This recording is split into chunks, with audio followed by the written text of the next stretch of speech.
Assalamualaikum warahmatullahi wabarakatuh. Perkenalkan, nama saya Mariati, SPD MSI.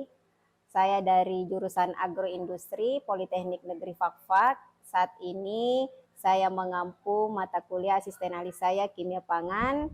Saya ber-NIDN 0027078809. Adapun mata kuliah di sini mempunyai capaian pembelajaran untuk kimia pangan itu adalah mahasiswa mampu melakukan pengujian C3 tentang komponen dan struktur kimia penyusun pangan, dampak pengolahan terhadap perubahan sifat fisik kimia, serta sifat-sifat fungsional dan komponen aktif dalam pangan yang berkaitan dengan kesehatan konsumen. Di mata kuliah kimia pangan ini ada 12 topik yang akan kita pelajari di sini, yaitu air dalam pangan, karbohidrat, protein, lemak dan minyak, enzim, vitamin dan mineral, kemudian pigmen pangan, flavor, bahan tambahan pangan atau BTP, senyawa bioaktif dan senyawa toksik. Assalamualaikum warahmatullahi wabarakatuh. Waalaikumsalam warahmatullahi wabarakatuh. Alhamdulillah, puji syukur kita panjatkan kehadirat Allah Subhanahu wa taala karena pada hari ini kita dipertemukan lagi untuk menuntut ilmu mengenai kimia pangan. Di mana di sini topik selanjutnya yaitu karbohidrat. Namun sebelumnya minggu lalu kita sudah belajar air dalam pangan kan? Oke, anak-anakku sekalian, apakah masih ingat tentang air dalam pangan? Fungsinya apa saja? 8 ya? Coba disefungsinya. Oke, angkat tangan. Ya, silakan angkat tangan, berdiri sayang. Ya. Fungsi air dalam pangan 1, yaitu untuk mengetahui bahan-bahan tersebut masih segar atau tidak segar. 2, sebagai stabilitas keawetan pangan sebagai pelarut komponen polar dan ionik. 3, sebagai reaksi kimia. 4, sebagai aktivitas enzim. 5, sebagai pertumbuhan mikroba. 6, sebagai menentukan tingkat resiko keamanan pangan. 7, sebagai media pemindahan panas. Oke, berikan aplaus dulu. Ya, lanjut lagi materi hari ini mengenai karbohidrat. Nah, sebelum Ibu masuk, manakah yang termasuk karbohidrat? Oke, coba dari ujung sana sayang, yang mana termasuk karbohidrat? Tunjukkan yang mana. Ya. Roti, terus yang mana lagi? Ubi. Oke, berikan aplaus. Kemudian dari, ya silakan Mariam, yang mana? Atau boleh pakai tunjuk saja tangan. Oke, boleh. Yang mana? Karbohidrat itu ada roti sama beras.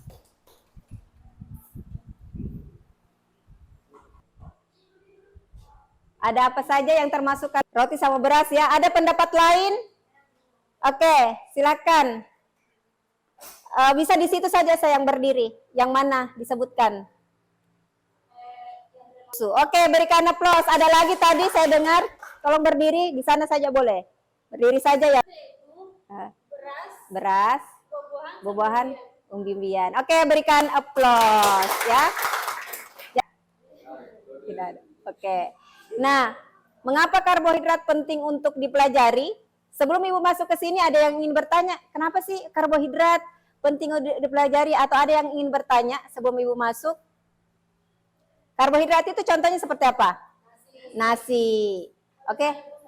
Iya, silakan bertanya. Ya, ternyata di sini fungsi karbohidrat dalam tubuh itu sebagai sumber energi. Ya, kemudian energi cadangan dalam bentuk molekul glukogen dan komponen penyusun membran sel. Nah, kalau kita tidak makan yang coklat karena ada glikogen. Nah, karbohidrat ini sebagai energi cadangan ya, dan komponen penyusun membran sel. Jadi sel-selnya ini tersusun dari lemak dan karbohidrat. Jadi kita harus makan lemak dan harus juga makannya diubah dari glikogen menjadi glukosa ya. Jadi kalau mau kurus harus mana diambil dari glikogennya ya, seperti itu. Nah, kompetensi dasarnya bisa bersama-sama. Kompetensi dasarnya pertama apa? Mahasiswa mampu menjelaskan satu struktur kimia karbohidrat. 2, golongan karbohidrat. Ketiga, ikatan glukosida pada karbohidrat. Ya, oke. Nah, di sini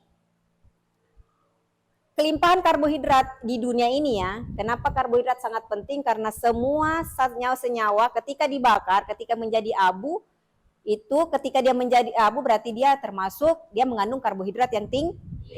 Ini dibakar jadi abu. Ini dibakar kayu jadi abu, ya.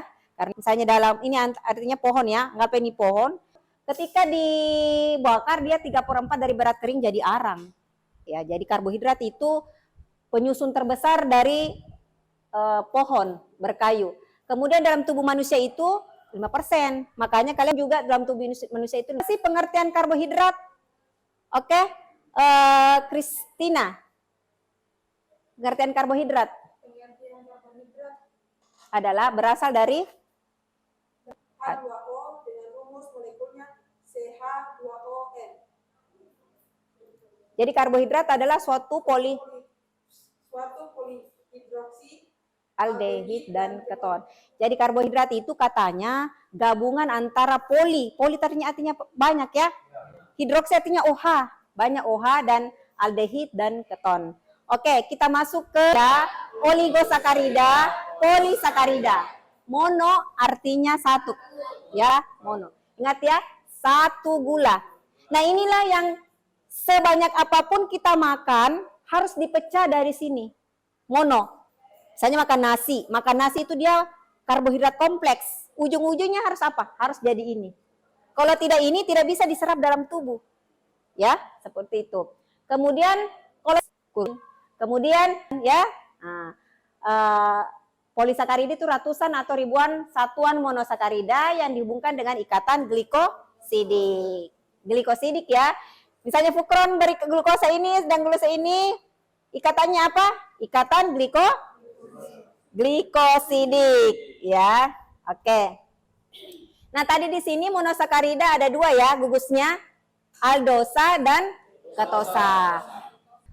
Aldosa berarti aldehid. Ketosa itu monosakarida yang mengandung gugus keton. Makanya segala sesuatu yang mengandung monosakarida keton pasti dia lebih manis. Contohnya tadi ya. Kalau ini glukosa biasanya dibuat untuk bikin permen harken dia, permen. Kemudian ini manosa, kemudian ini galaktosa, manisnya pada susu sapi segar. Oke, mari kita bermain game sedikit ya. Sukrosa dia glukosa dengan fruktosa, sukrosa. Oke, ini sukrosa kamu. Sukrosa dengan fruktosa. Ini jadi pada saat UTS ini ya sudah bisa ya. Contohnya itu aplikasinya rasa manisnya pada gula pasir. Ya, ini. Kamu di sini supaya tidak terlalu banyak. Jadi ini saya sukrosa terbalik. Ya, jangan ditutup ini sayang. Ya, sukrosa ya. Jadi sukrosa, kemudian laktosa. Kemudian dia dengan dia laktosa gabungan dengan glukosa dengan galaktosa. Oke, aplikasinya itu adalah rasa manisnya pada susu sapi segar. Oke, terakhir dari disakarida adalah maltosa. Oke, ini maltosa. Kemudian anaknya glukosa dengan glukosa. Oke, ini aplikasinya rasa manis pada roti tawar. Oke, bisa dipahami ya? Oke, Silva. Gabungan dari glukosa dan fruktosa. Ya, tolong diingatkan ini yang bisa diserap dalam tubuh. Yang ini nggak bisa. Bagaimana cara bisa menyerap dalam tubuh ini harus dipecah dulu. Bagaimana cara memecah? Ada enzim dalam tubuh. Apa tandanya kalau sudah terpecah enzim? Kita keluar keringat. Yang bermasalah adalah kalau orang makan tidak keluar keringat, berarti dia makan dia menjadi energi. Oke, glukosa dengan fruktosa, gabungan antara glukosa dengan fruktosa menghasilkan Atau sukrosa merupakan gabungan dari glukosa dengan fruktosa. Nah, coba bayangkan di sini semua ada glukosa. Glukosa itulah yang dengan mengonsumsi, tidak boleh terlalu berlebihan, ya. Oke, coba sayang ini, laktosa itu merupakan glukosa dengan galaktosa. Laktosa contohnya, maltosa merupakan gabungan dari glukosa dengan glukosa. Contohnya aplikasinya rasa manisnya pada. Oke, berikan aplaus untuk kita semua. Kenapa fruktosa lebih manis? Oke, bisa satu orang menuliskan 6C. Kasih Aisyah. Ada lagi yang fruktosa? Oh, sebelah sini, Fatir, ya. Tulis C 6, ya. Atau Howard itu yang siklik ya, atau Fisher? Fisher ini yang terbuka. Fisher saja ya. Oke, ini terlalu tinggi. Siapa nih? Aisyah, ya. Kita kurangi. Nggak apa-apa.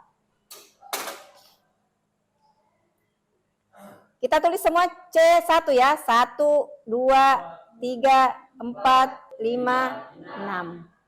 Ini juga 1, 2, 3, 4, 5, 6. Ingat, C itu, karbon itu punya 4 cincin. Dia punya 4 cincin ya. Nah.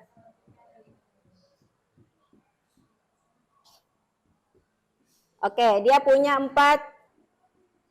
Ini glukosa. Jadi di sini sama-sama di sini OH-nya di sebelah kiri.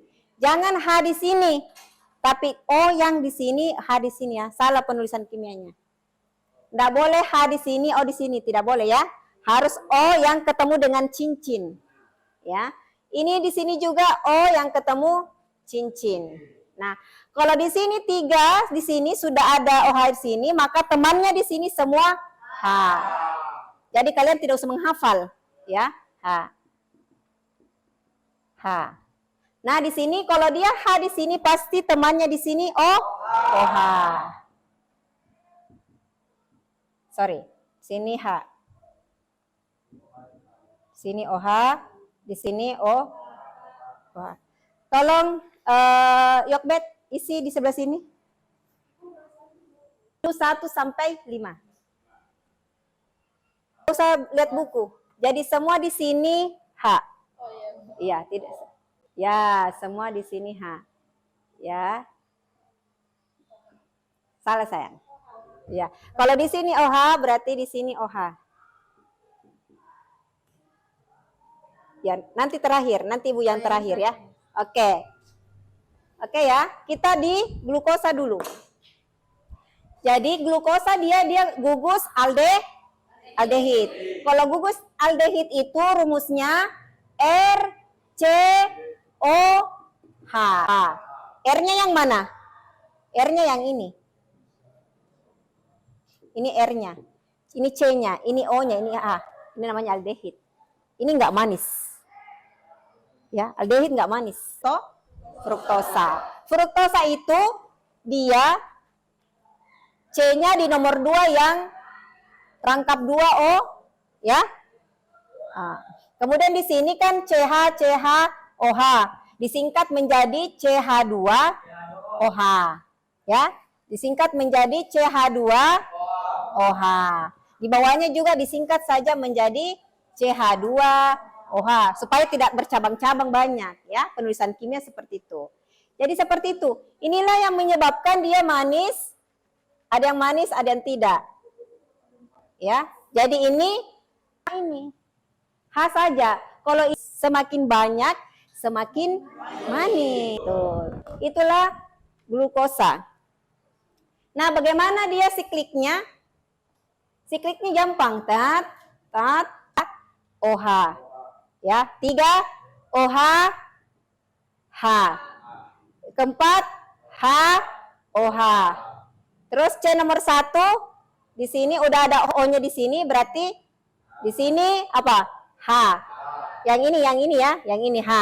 Terus yang ini di mana? temannya yang di 5, OH. Ya.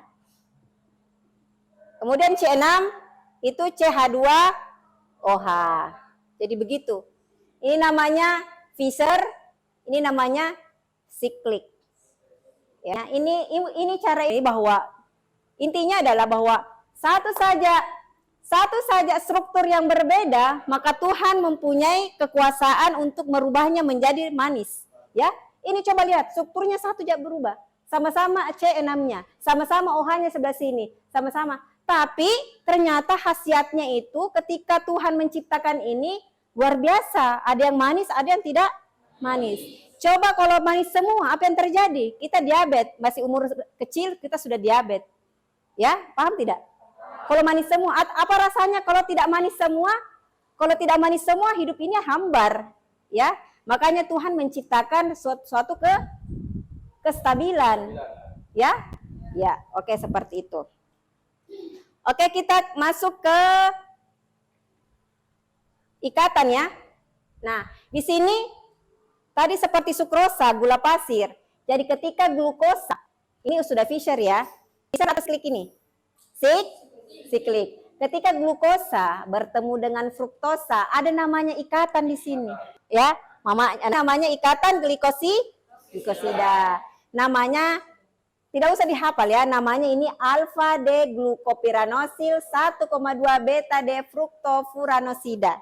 Tidak usah dihafal ya. Tidak usah dihafal bahwa yang penting kalian tahu bahwa sukrosa ini penyusunnya glukosa dengan fruktosa. Seperti itu. Nah, ada yang lebih penting lagi, yaitu oligosakarida. Manisnya kacang hijau itu, makanya kacang hijau itu rasanya berbeda manisnya kan. Setiap rasa manis yang ada itu berarti beda juga penyusun karbohidratnya. Coba di sini. Semakin kompleks, semakin nggak manis. Betul tidak? Semakin kompleks, semakin nggak manis. Makanya kacang hijau ini kok ini seperti ini. Oke? Ya, maka dia tidak manis. Nah, pertanyaannya tadi yang manakah termasuk karbohidrat?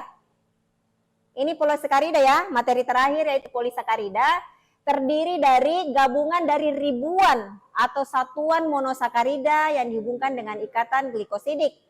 Yaitu boleh disebutkan contohnya sayang, ada pati atau amilum, ada selulosa. Yang ada tadi pada saat pertama yang termasuk karbohidrat yang mana? Semua ada tidak di gambar ini? Jadi bahkan cangkang di sini juga masuk. Dia bagian dari glikogen juga masuk. Onde-onde juga masuk. Onde-onde ini olahannya dari sini. Beras, ya. Oke. Masuk semua ya? Masuk semua, madu, cangkang kepiting, cangkang udang, susu, semua masuk. Yang terakhir itu, kita akan belajar, ada yang pernah bikin onde-onde? Pernah ya? Onde-onde ya harus mengandung amilopektin yang banyak. Hijau, yang dia tidak mau terlalu kental, pakai tepung terigu, tepung gandum ya, terigu dari gandum ya. Karena kita hanya mau bikinnya tidak terlalu kental, kenyal ya. Ini kalau kenyal nanti tepung pisang hijaunya jadi bukan keras, tidak bisa disendok ya. Agak keras-keras, pilih yang amilosanya tinggi. Contohnya itu tadi terigu, sagu ya. Terigu, sagu, kentang. Maizena juga di sini bukan maizena, gabungan dari amilosa, gabungan dari mana? Rantai glukosa, rantai panjang tidak bercabang yang disatukan oleh alfa 1,4. Ada berapa Nana? 250 sampai 300. Kalian di sini ada 30 ya, kurang lebih 30. Kalau yang di sini amilosa adalah dia mengandung 300 ini. Tadi sudah maju ya, glukosa 300 ini. Ada 300 di sini bersambung-sambung sampai ujungnya ya. Jadi apa nanda kelebihan dari seperti itu? Ada 300 dan ikatan antara 1,4, 1,4, 1,4 sampai dia seperti ini. Banyak ya? Oke. Sekarang amilopektin. Nah, amilopektin ini merupakan gabungan antara glukosa dengan rantai cabang 1,4 dan 1,6. Alfa 1,4 dan alfa 1,6 ini semua glukosa. Ya, glukosa yang bereaksi di sini. Gabungan antara 1,4 menyebabkan, inilah yang menyebabkan di sini kenapa amilopektin itu kenyal, karena ada ini. Ada ini. Ada yang percabangan. Ya, itulah menyebabkan. Siapa yang menciptakan seperti ini? Tuhan yang Maha Esa ya.